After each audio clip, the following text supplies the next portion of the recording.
in me, always with me, tiny dancer in my head.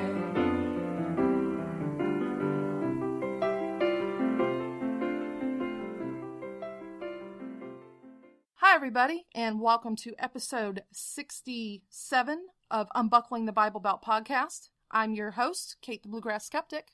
I'm Sharon Bush. Well, before we do any of that and our normal fun stuff, I have something very important I want to talk about, and that's that we have to start out this week with an important story. I think it's touched many people throughout, not just the secular community, but all across the nation and all parts of the world in different, networks and connections. I don't know how many of you are familiar, but Samantha Lee Bannister came to my attention full force back in January of this year when her father, Jeremiah Bannister, basically shared with everybody that would listen about his daughter's rare form of brain cancer having recurred. He's also known, I think, for the, is it the Paleocrat Diary podcast?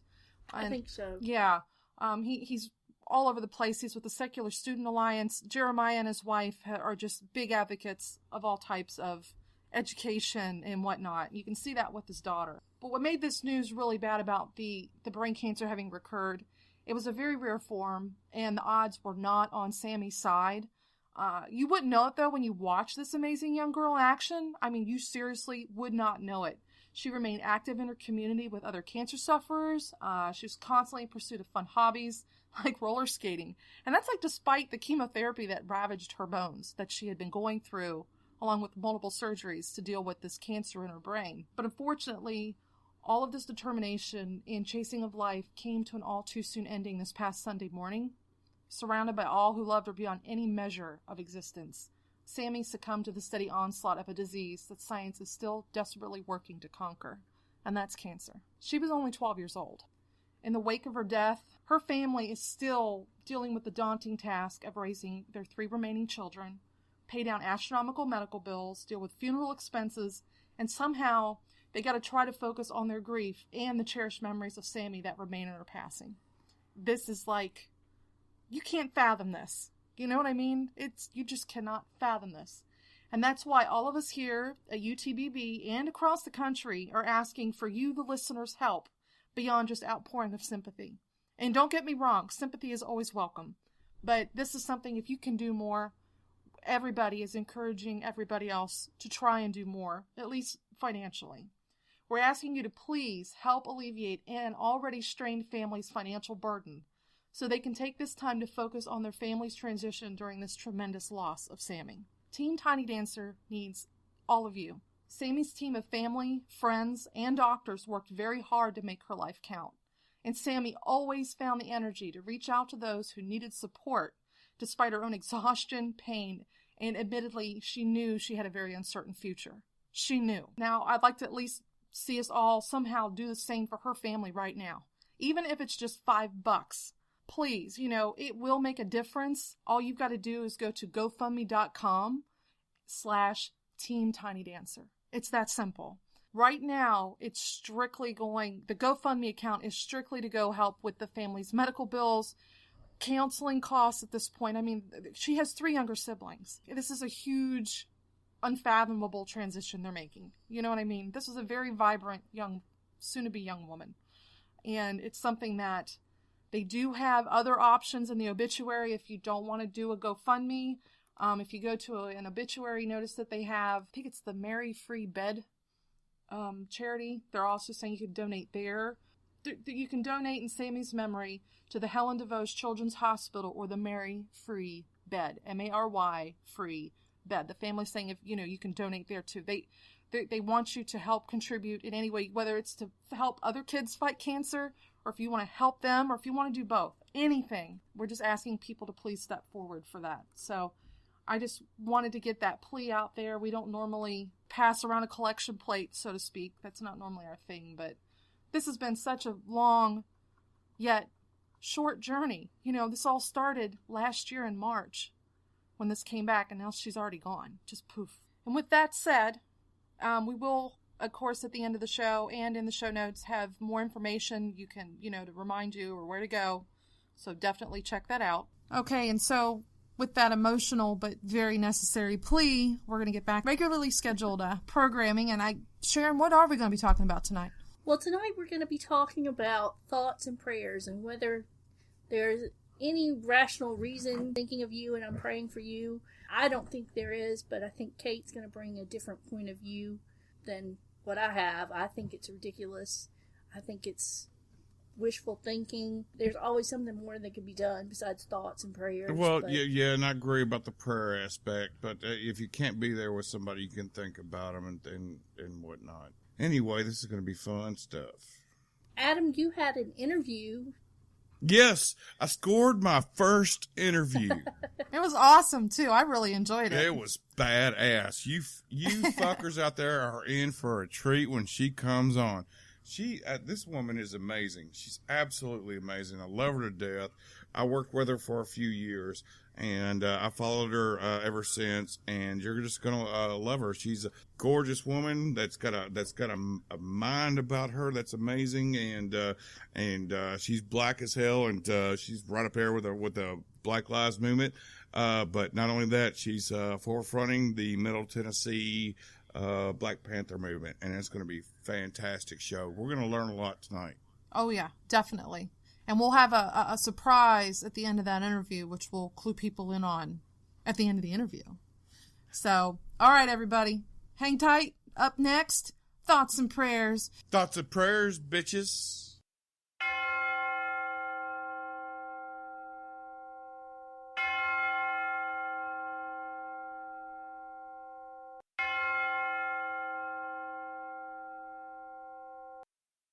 When I was growing up, one of my mom's favorite sayings was, wish in one hand and pee in the other and see which one fills up faster. I feel the same way about prayer now. Pray in one hand and pee in the other and see which one fills up faster. I think that prayer and sending thoughts and prayers is one of the most useless things. Just a platitude that you say to make somebody feel better. I don't think there's any real intention for anything behind it. Whenever somebody tells me they're sending thoughts and prayers my way, I kind of want to punch them in the throat, because that's about the most useless thing you could ever do in my mind, is send me thoughts and prayers. Right. Well, and at the same time, people are doing the best of what they have with what they have, I guess, and that's all they have is, thoughts and prayers. Even flowers to me are even kind of silly to send to somebody who's hurting. I don't need to see damn flowers. I want to get out the heck out of being whatever's wrong with me, and I want to go home. Well, I mean, at least sending flowers is something tangible that people are actually trying to do. To me, thoughts and prayers are intangible, make that mesh with anything that I believe is true. Yeah, but if I'm in a hospital in a decisive situation, I just come up to the hospital, say hi, give me a fucking hug. That makes my day. I've been in there. I've only been in the hospital twice, but what makes my day is just somebody just showing up. Right. Thoughts and prayers. Tangible. Right. Thoughts and prayers kind of going hand in hand to me. I don't know. I think it's both just a useless platitude that people say to get out of doing anything and being responsible for anything. If I'm going through a rough time, don't give me thoughts and prayers. Maybe make me dinner one night if you feel like that's something you should do to help me out. Or come and see the me. Family a dinner, and bring it up to the hospital. Or because chances are you're in a damn hospital if you're in bad shape, And that may not be the issue for everybody, but that's just what I'm accustomed to. Well, I'll weigh in for a minute here. I will try to control myself. Come on, Kate, bring the heat. This is actually something I don't get angry about. I used to, though. Oh, just to mention, I just want to, like most people, let me punch you in the throat instead. But then I started really, with all of the huge terror attacks that have gone on from, even after 9/11, I was still kind of criticizing the idea of thoughts and prayers. With the recent Nice attacks, the rapes in Germany, all of those people killed in Tunisia, the Charlie Hebdo, you had all of those folks killed in that cafe, where they were being executed. And yeah, the continuous violence. I see the cops, I see the families of these men who have been shot by cops. I see the cops that are being shot by people who are fed up. I see all of this stuff. I remember someone had once asked me, because we all already know, I've talked about it before, I went through a lot of abuse as a child. And there are folks that'll come up to me and they'll be like, man, what can I do? How do I help you? You obviously still have pain, you're still talking about it, and it's something, I don't think the pain ever goes away, but I've told them, I said, doesn't. Donate $5 to a child abuse fund. Mentor somebody. Make people aware that these situations happen. Educate. Right on. You want to help me? Help someone else not go through this. But when it's on a scale of like the Nice attacks, or like, remember how during 9/11, how they had too much blood donated? Mm-hmm. You remember? They had like way too much they could even use. It was going to end up going to waste. Right. They were throwing blood away. Yeah, I mean, it was just crazy. Or like Somalia. The Grecian people having to take, refugees out of the water, and we can't all be on that shore. Like, some of my friends have volunteered time to go to Greece, be on the shores to bring in Syrian refugees. We can't all have that available. Some folks do not have that $5 available. All they literally have are thoughts and prayers from thousands of miles away. And I get this from people that I love too. I have had the flu a couple times, a couple of years ago, and I don't know how to feel about when somebody says, "I'll pray for you in your recovery." Well, I don't want to be condescending or knock you down off of your ladder as far as being some type of, supreme being. But a cup of soup by the house would probably help more than your prayers. But what if they're in Britain? How do they get that cup of soup to you if they don't have the money and for it? And I know what you're saying.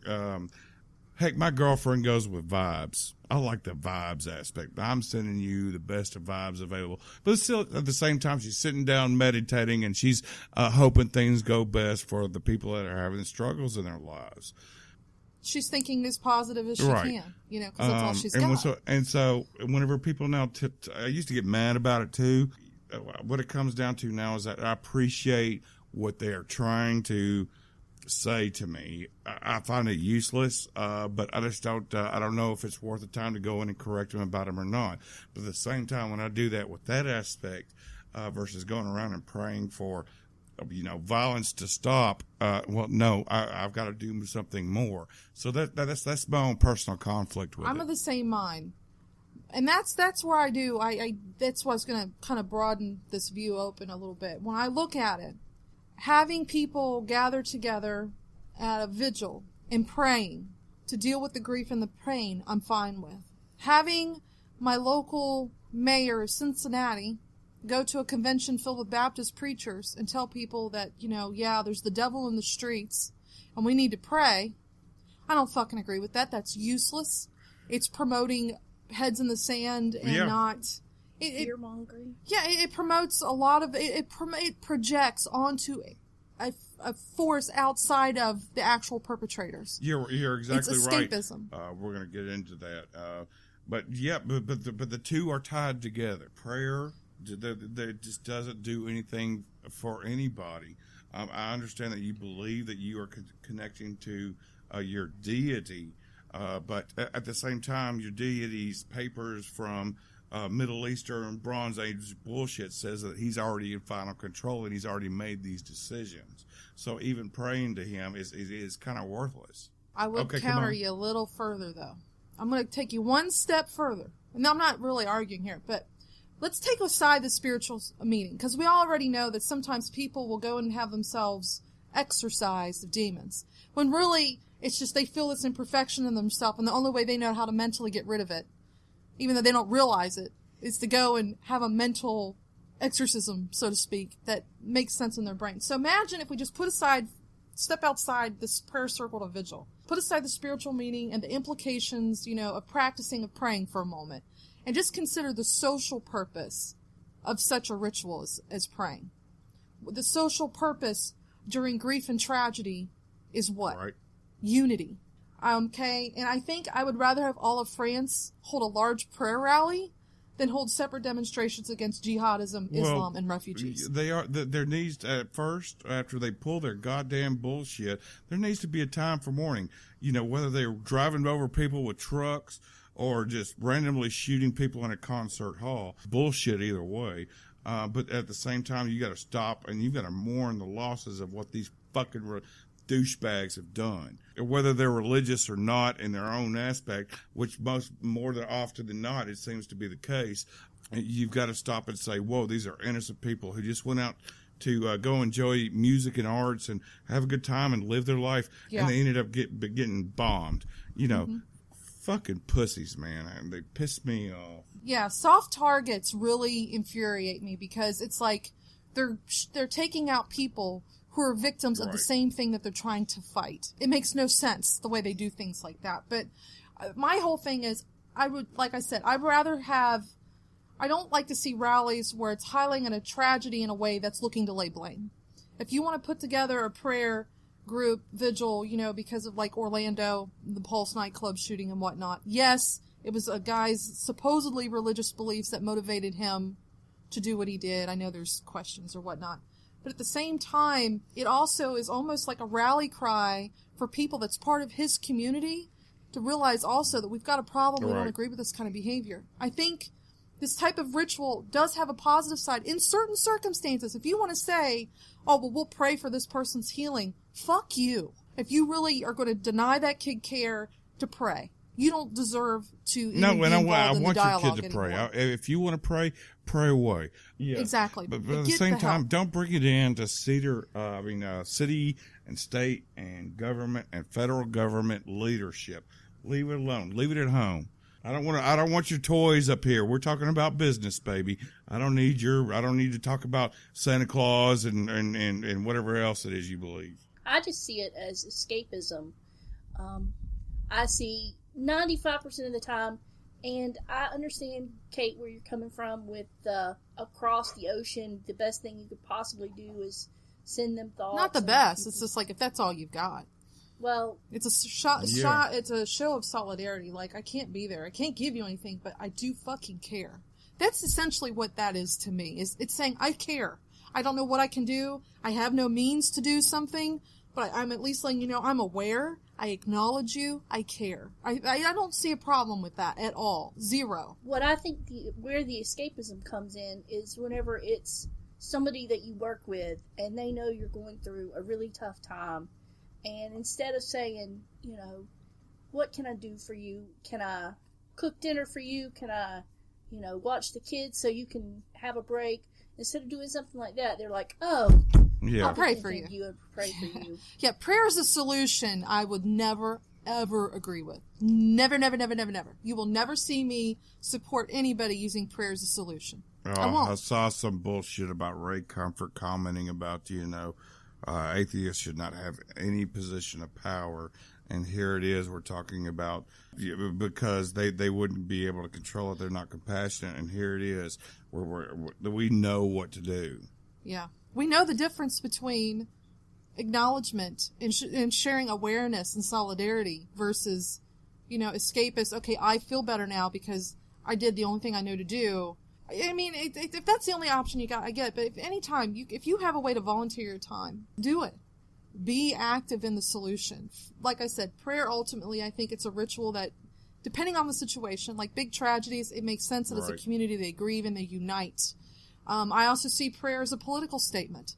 I think when people were doing the whole Pray for Paris thing, I think it was perfect. Because ISIL would rather have seen people divide amongst each other. And this was a big fuck you to this radical Islamic style of jihad. You know, they're like, no, we're not going to be scared. Look at us all unite together. Muslims, Hindus, Christians, they were all together in Paris, praying for Paris. Right. That was a political statement. And it was a unifying ritual. I have no problem with that. They weren't saying this is a solution. They were acknowledging that this is not acceptable and we are together. Fuck you, ISIL. Don't let ISIL and these other terrorist groups divide you, alienate you. That's how they conquer, you know. That's just my view on prayer. Like I said, if somebody's coming in going, well, I'll pray for your healing, and they have a way to, like, offer me a dinner or sit down and just let me talk to them and vent for 5 minutes, I'm like, oh, I'll pray for you. See you tomorrow. Or I'll pray for your healing. I had people do that before. oh man, I got a headache, and they're like, oh, I'll pray for you and pray you get better. And I'm like, I could just use a couple aspirin. Do you have any?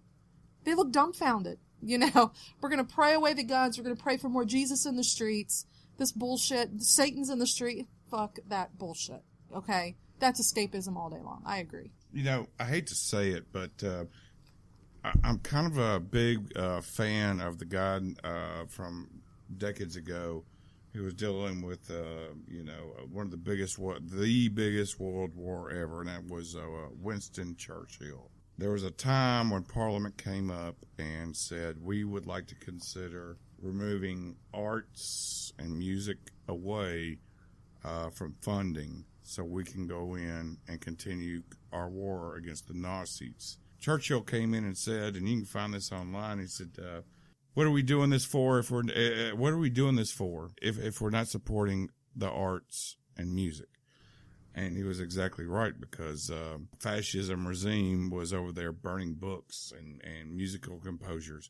And you got to stand back and take perspective of things, of what works and what doesn't, and what you're fighting for. Yeah, exactly. Well, I'm not fighting for having to sit through prayers every time we have meals where I work, and I'm not, fighting for having to sit through thoughts and prayers every time we do something new at school. That bothers me so badly. I hate those things. Yeah. I mean, there's a means to do something more substantial.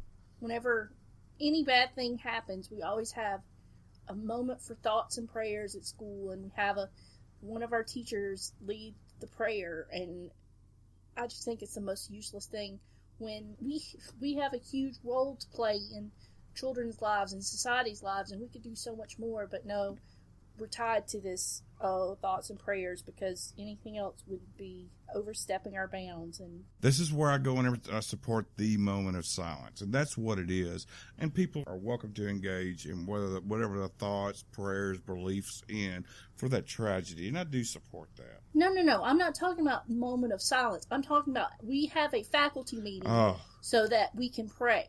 And God damn, I'm sorry. I was going off in one direction, trying to, debate you on that, but I didn't even know I understand the whole aspect of it. I'm a dick.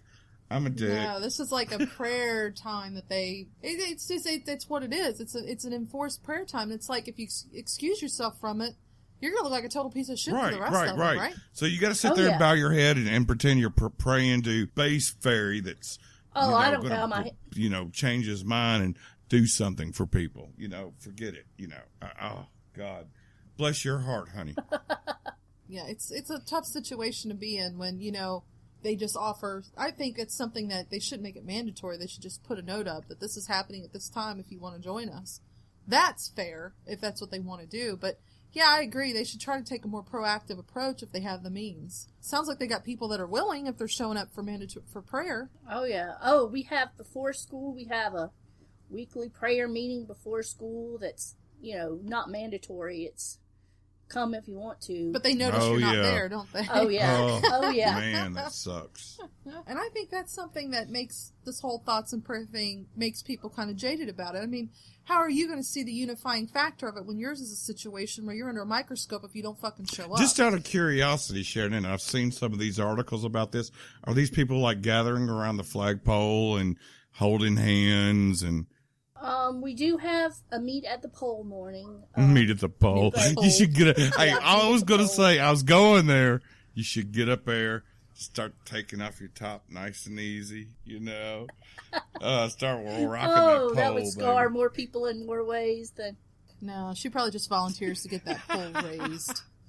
Yeah. Yep, that's what I do. We need help, people. We need serious, serious help. If you will go in and help donate to our cause here, we'll get Sharon some therapy. We'll get me some therapy and some Kate as well.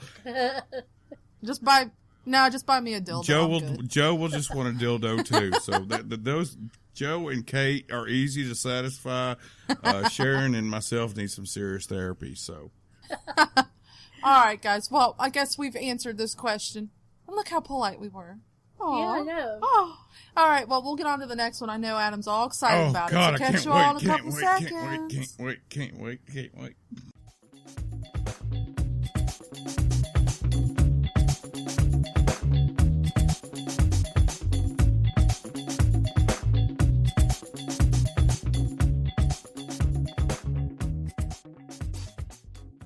Welcome to Unbuckling the Bible Belt. This is episode 67. We got a few of our co-hosts around. We got Kate and Joe on the road with us, and we got a special guest tonight. We're going to introduce Miss Avery to the show. She's an old friend of mine, and she's going to cover up some stuff as far as the Black Lives Matter stuff goes. She's a highly intelligent woman that I respect very much, and she's going to shed some light on things. Avery, you there? I am. Avery, why don't you tell us a little bit about yourself? Well, just to give you a little bit of backstory, I was born and raised in South Carolina. I've lived all over the East Coast, from New York to New Hampshire, and now I currently reside in Tennessee. With recent events going on, it's just sparked something in me to want to speak out against the injustices that are going on that I see within the Black community. A big promoter of the Black Lives Matter movement, and also I don't want to get into too much in your personal life, but I've been seeing on your Facebook pages you are a proud promoter of the Black Panther movement. I am. People tend to demonize the Black Panther movement, but since its inception in 1966, the Black Panther movement has always been there. It hasn't gone anywhere. The government has tried several times to break us apart, but we're still here. We're going strong. And the thing about the Black Panthers movement that a lot of people don't understand, that we're not against any race, but we are for equality in the Black race, where it's been, so I would say unequal, so disproportionate in social and economic justice. Absolutely. Whenever I for myself, whenever I think about the Black Panther movement, my first thought in my head is the damn Forrest Gump scenario. Whenever I knew it. Instead of fighting the damn Black Panther Party. Sorry to ruin your Black Panther Party. Yeah, oh yeah, that's it for me, man. That's just what I remember. I do remember some a Discovery Channel movement as far as how far the FBI went to infiltrate the Black Panther movement, and I went even further in the day and went to Wikipedia and did some research as well. And J. Edgar Hoover said that the Black Panther movement at that time in the late 60s was the worst threat to American security and commerce to the American nation. And the FBI went all out on the Black Panther movement. Well, he hated black people, I'm pretty sure, because I don't think he liked MLK either. Exactly. When you say it was the worst, so the drugs that he infiltrated into the Black community, they didn't hurt us. For him to say that, it furthers my reasoning as to why we as a people have to stand together, and we have to form some sort of community, some sort of movement to awaken the Black community. Because for centuries, through mass marketing, I will say, and brainwashing, and the media, that we're less than, we're nothing, but we are proud people, and we come from a proud heritage, and because we don't know that, that's why you get, the type of communities that you have now versus the Black communities that you had during the MLK movement, during the Civil Rights movement. And I would say, it's more than just the way the media is perpetrating. I discussed this last night with Sharon and Adam, and I wonder if you've noticed this too.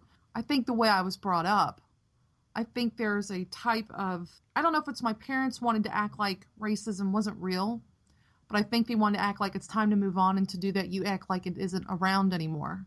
My view was really colorless for the longest time growing up.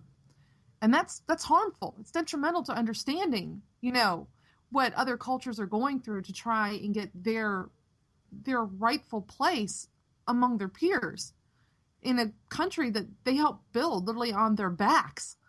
And I wonder sometimes if you still see a lot of that going on today, with folks that you encounter at some of these activism movements and meetings that you go to. Yes, I do get that. And I have a lot of friends who are of the Caucasian persuasion who do get it, or rather don't get it and understand, and they're okay that they don't get it. And I tell them all the time, it's okay that you don't understand my plight because you're not Black. You will never understand my plight.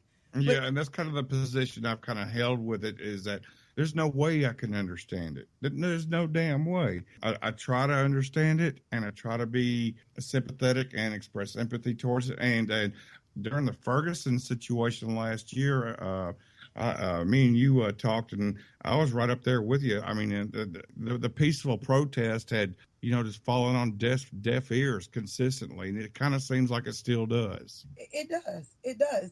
And what, as proponents of the Black Panther movement, what we do is we let our people know that, it's okay to march. It's okay to boycott. But you have to, at some point, meet resistance with resistance. Right. You can't continue to say, okay, you're going to beat me over the head, but I'm going to stand up and keep marching. Okay, you're going to, like on Bloody Sunday, you're going to stick the dogs on me, yeah. but it's okay. I'm going to get up and I'm going to keep marching. At some point, you got to say, okay, you're going to shoot me. I've got to shoot back. Because Right. if not, I run the risk of, let me say this, I'll give this analogy, like in slavery times, they would, the slave master would hog tie the male of the household and would literally rape that male in front of his wife and children in order to create submissiveness and fear. And that's exactly what it did. And now today, what we're finding is you're killing Black men in front of their children. And it's the same exact thing. You've got a mother and a child watching the head of their household, the protector of their household, dying, and there's nothing you can do about it. Wow. And so it creates a fear, it creates a hatred, and we want to let people know that we don't think it's all whites, we don't think all people. It's the system, the way the system is set up against Blacks. Oh, it very much is so. That is something I had kind of gotten a little overly impassioned about, I think, last night with Adam regarding, especially with not just the way the police are trained. We already know that they're pretty much militarizing the way police think. But they Right. give them these perspectives of what the normal profile is for a criminal. They still perpetuate, like you said, the idea of less than. It's ridiculously terrible how much that is. And then you have unequally past judgments. One person's going to get 2 months, another person's going to get 2 years. When you're pulled over for the smallest of infractions, even if you're not doing anything wrong, you immediately know they're going to try and find something. It's already in your brain. And how much is it going to cost me? My life, my family, my job? How long am I going to be in the system? Oh, I didn't get my fines paid. Oh, well, now they're going to make me come in for more time on the weekends. It's a nonstop cycle that is very, very sick. And a lot of it, I agree. It's a bias. It's never gone away. It's something that I don't think the violence has ever scaled down that much since the civil rights movement. When I look back on history, it has not scaled down. They've just changed the way they're purporting it to the public. Exactly. And with social media and camera phones, all of these, outlets, now it's not hidden anymore. You can't just Rodney King a person and think that, the world won't know. And I've Right. seen it happen, and I've seen people backpedal and try to justify it.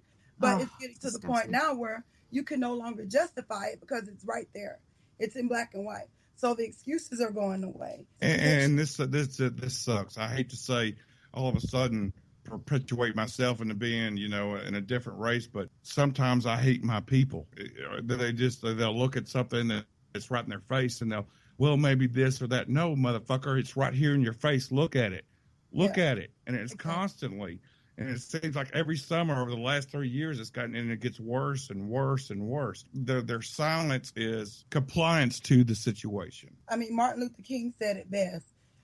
It comes a point in time where your silence is betrayal. Right. That's right. Because you're not saying Silence anything. is violence. Yeah, silence. You're betraying me because we eat together. I have friends that we eat together. We go on trips together. We do all these things together, but when it comes to the violence or the oppression of people of my color, you tend to think because it's not me personally and because we're friends that you don't have a dog in that fight, so to speak. Well, we all have a responsibility to see that justice is carried out amongst everybody. And then that brings me to Black Right. Lives Matter, because people want to say all lives matter. All lives do matter. No one is saying Right. just because we are activists for Black Lives Matter that all lives don't matter. They do. But in this life, you have to pick a cross to bear. And what better cross for me as a Black woman to bear than those of my people? I could pick a gay rights movement to speak on, but I'm not gay. How would I know where to begin? You know, I agree with them. You know, I believe that all people need equal rights, but my plight is among my people, and therefore that is my fight. And more so than that, this whole all lives matter. I struggled with trying to get other folks to understand. They go, oh, well, it just sounds so divisive. I'm like, it's not divisive. They are already divided from us, and they're trying to get our attention that, hey, we're supposed to be with you. You know, it's their lives are important. They are struggling with if all lives matter, then why are they having such a struggle with preserving their life and their culture and their freedom and their liberty? You know? Yeah, I struggle with this every day, Kate. You know, all lives do matter, and that seems to be the forefront around the South. And the minute of the Black Lives Matter comes up, it seems like all of a sudden it's a racist innuendo, and that's not right, because the Black Lives Matter to me was a rise up against oppression for a certain group of people. And whenever people are subjugated like that, and they finally bring up and raise up arms against the tyranny from the government, then you saw what happened in Dallas. Well, I don't think the NRA had that in mind whenever their consistent slogan has been, you know, that we all need guns to rise up against the government. But where does that start? If it's not even the Black Lives Movement, if it's in, you know, we're tired of the president or whatever, and the people need to rise up against the government, where's it going to start? It's going to start right there at the police. Exactly. The police, and that is a part of the Black Panther movement. In this government system, the police are they begin. It begins right there with the police, because a Black man cannot get a criminal record if he is not first arrested. Right. And if we are being disproportionately arrested and charged with crimes in regards to our white counterparts, then the fight does begin there, because that police officer at the time of confrontation with that Black person has the opportunity to say, you know, to diffuse the situation, or to do what they do their own race, to say, hey, you know, go home. Kids, get out of here. Stop making a ruckus. You know, you're at the mall. I see white kids all the time at the mall being miscreants, but they're kids. But when a Black kid does it, it's perceived as a threat. Why? We're human. We're all the same. You know, we like to clown and have a good time, you know, and it's not until you know me personally as a Black person that you can trust me. I can't wrap my head around why in a country where we've been here so long, where I don't even know my ancestral history, my background, that, you know, I can't be perceived as a non-threatening individual. And that's and what sucks to me, Avery, is I've always been able to feel safe running into a cop and saying, you know, this situation's going on down the street. You know, a Black parent has to explain to their child that they shouldn't do that because the police may perceive them as a threat. And it's mind-boggling to me. And it's not even just the police perceiving them as a threat, though. The problem is that the general public is getting this idea too, and then they call the police. There's this idea, this profile that's put out, and it doesn't help with all of the jailing, all of the arrests, and this has been going. I think probably the 70s and 80s got really bad, as I recall, with the arrests, with the judicial system, and it seems like now they're talking reform. Some cities on their own are taking initiatives for reform, but on a national level, that mindset is not there. It's still missing, isn't it? No, it's not. And I mean, the last push of last year was, let's put cameras, body cameras on all the cops. Well, now you have all of a sudden North Carolina that that we are not privy to receiving those images during those incidences. You have to go into in North Carolina. You have to go in and sue the courts to be able to see those footages. And not only that, somehow the cameras are falling off. Yeah. Yeah, they've got an off button on them. I read that. I mean, No, I I knew watched it the wasn't police going to help. chief give that explanation of, well, sometimes we're in these things of force and it's heavy wrestling and blah, blah, blah. This falls off. But then, did you see, I think Facebook, I love social media. They had this cop, sheriff, I guess he was, or rep for them, speaking about these cameras falling off magically. And then they started playing a bunch of GoPro on surfboards, on snowboards, mountain biking where they fall off, skateboarders crashing, GoPros are still attached to their bodies. It's like It's still recording. yeah. So Well, where I live, they got a grant from the government for body cameras, and they were But that's pieces still of shit. taxpayer money, and taxpayers should be able to see any damn footage. That No, comes out. and they were shit. They were crap. I mean, they sent them back and ended up buying some motorcycles because the cameras were shit. Oh. And they were like, And I did. these aren't I gonna, heard no, that. they're not going to protect us or anybody else. I heard that. I did hear that. But, the government, being in the industry that Adam and I both were in, the government overpays for everything. And Oh, yeah, they do. with the bureaucracy of it all, Mhm. they always wind up somehow overpaying and not getting the best bang for their buck. Hey, let's get away from what pays my bills. Let's get back on topic. you guys. So let me ask you this, Avery, since you're getting into this, you've been motivated for a while, from what I understand, Yeah. right? And now you're just like, I've got to be out there. I have to physically be in this, like actively trying to affect change, bring awareness, the whole 9 yards as best you can. Do you have anybody in particular that you've really been like trying to follow along with more? I know I personally Emulate. I like to follow along with Janetta Elsie, I think is how you pronounce her last name. I like Janetta a lot. I watch a lot of her stuff, and I do a lot. Of course, I follow what's going on with Black Lives Matter. It's like when you're bringing up the Black Panthers and all of that. I mean, the only Black Panthers I was familiar with, okay, they pretty much, they don't really discuss them anymore if you think about it. They're like, oh, that was a thing. They were done by the 80s. Well, that's what I was They act like going they're in. gone and they're According not. Well, I to, found out about them because of Public Enemy. and according to Ice the Cube. internet, the the Black Panther movement is over. It was shut down in the 70s, especially if you look at Wikipedia. And if you go in at Wikipedia and look at what their sources were and who they were very left liberal people. Yeah. And of course, you're talking to the best of them right here. Is there a new influx in the Black Panther movement? Well, I would say there's a resurgence. It's not that we went away. It's a resurgence because Black people were given some leeway, some rights. So we kind of forgot that we still weren't equal. Well, with all the recent atrocities that have happened in the Black community, then all those quiet and still those sleeper cells, I like to call them, have now been activated. So all those people that fought for civil rights and the children of those people that were taught to be strong Black, and proud, they're now coming forth and say, hey, we're still strong. And what we gleaned from our problems in this country was that we need to go back to being Black Panthers. We need to go back to that Black power, fist up. We're not going to move. The hands up, don't shoot. We went back to that. So it's not that they died off or it was disbanded. It was just that, we, as a people, I guess we felt that we were being treated somewhat better.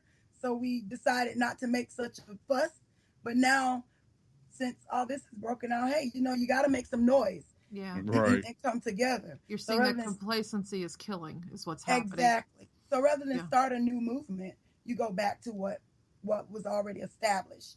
I literally saw on a acquaintance's Facebook page that racism was almost dead until Obama was elected, and I was like, that is like 1,000% bullshit. Yeah, I dude. deal with that is shit 1,000% all the bullshit. time. It drives me nuts. I can't. It seems like 20 damn post that I see after, one of these incidents happened is that this is all fueled by the Obama administration. It drives me freaking nuts. I know. I was going to say Obama again. I know. Do you think this is a generational awakening? Because, think about it. My parents, they grew up during the civil rights movement. They saw the aftermath in the 70s and 80s, and then the calm down when I showed up, into the world in the late 70s. I'm really cognizant of my world in politics right at the beginning of the 90s. So I wonder if this is something you think that maybe it's a generational, like us Xers from parents who grew up during that time. Now we're like, whoa, this isn't right. And we're kind of looking back to what our parents kind of sanitized. And we're like, this isn't okay yet. Exactly. Another awakening, I like to bring up that point, is Black people have been taught to be Christian. Oh, we wanted to talk about this. Let's go. Pray about everything. Stay on your knees. Turn the other cheek. God will fix it. But then the awakening has begun in that Black people, we're not so quick to be Christians anymore. We're not so quick to be religious anymore. We're not following that God is going to come save us mantra anymore. And that was a way, that was something that this country used to keep us in check, keep us in line. And right. once Black people got to the point where they say, man, this isn't working for us. We've done all the right things. My mom was a Christian. Her grandma was a Christian. They stayed in church. And still, the people that say they're Christians are the ones that are persecuting all of our people. So now that you have, I think that's more so the beginning of the awakening rather than the Black Panther movement. Yeah, they're not accepting the social standard being set by the politicians. And I call we see the Southern Baptist Conference. We had some of those pastors up here in Cincinnati talking to Mayor Cranley about 3 days after Philando's just murder. You look at this, and it was scary because this is something I know I was raging. I think Joe probably caught wind of my convo about that. And Mayor Cranley's still not gotten back to me. I want to talk to him. He addressed the community leaders of these churches, Avery, and he was like, I agree. We see the devil at work in the streets. And I'm thinking, how much more can you project and escape the reality of man? And then here's the social standard that was set back when your people and so many others we used as slaves over here this is the social standard we said to say, if you want to be part of society, Christian is part of it, and it's like, I see our government is still perpetuating this, and community leaders are still hand in hand with this. And I'm wondering, how do you fight that kind of dogma? Because it's really, really hard, at least in my experience with my free think group up here in Cincinnati area. It's very hard to be Black and be an atheist, at least in the open to your family and community. It was. It's getting increasingly easier because those of us who are radical don't care. We are at a point where you're either with us or against us. And that's the stand that's the stance that I've taken, even amongst my own people. We are at war. The government has declared war on the Black man. Therefore, in a war, you have to take sides. You can't straddle the fence. When the Union was fighting the Confederacy, there were Blacks on one side, there were Blacks on the other side. Nobody stopped to say, well, you're Black, I can't kill you. No, we're at war. I don't care if you're Black, white, Japanese, whatever you are, we are at war and you can't straddle the fence. You're going to have to take a side. And if you don't like my view or you don't want to be on my side, fine, go over there. But what I'm not going to do is compromise what I know to be true, just so you can feel you can keep blinders on. Hi guys, it's Sharon here. Just wanted to take a minute to remind you to not forget, if you can, to support Team Tiny Dancer by going to their GoFundMe page at gofundme.com/Team Tiny Dancer. I can only imagine the pure hell that Jeremiah and Angela Bannister have to be going through right now, as well as their 3 kids. And I am sure that anything that you can donate would be more than welcome. Also, don't forget to tune in next week as we will have the exciting conclusion to our interview. Adam has been so jazzed about this. He's trying to get her back on even after we finish episode 2. So let us know what you think of this one. Catch you later. I'm sorry, but I don't want to be an emperor. That's not my business. I don't want to rule or conquer anyone. I should like to help everyone if possible. Jew, Gentile, black man, white. We all want to help one another. Human beings are like that. We want to live by each other's happiness, not by each other's misery. We don't want to hate and despise one another. In this world, there's room for everyone, and the good earth is rich and can provide for everyone. The way of life can be free and beautiful, but we have lost the way. Greed has poisoned men's souls, has barricaded the world with hate, has goose-stepped us into misery and bloodshed.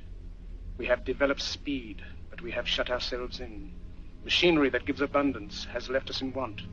Our knowledge has made us cynical, our cleverness hard and unkind. We think too much and feel too little. More than machinery, we need humanity. More than cleverness, we need kindness and gentleness. Without these qualities, life will be violent, and all will be lost. The aeroplane and the radio have brought us closer together.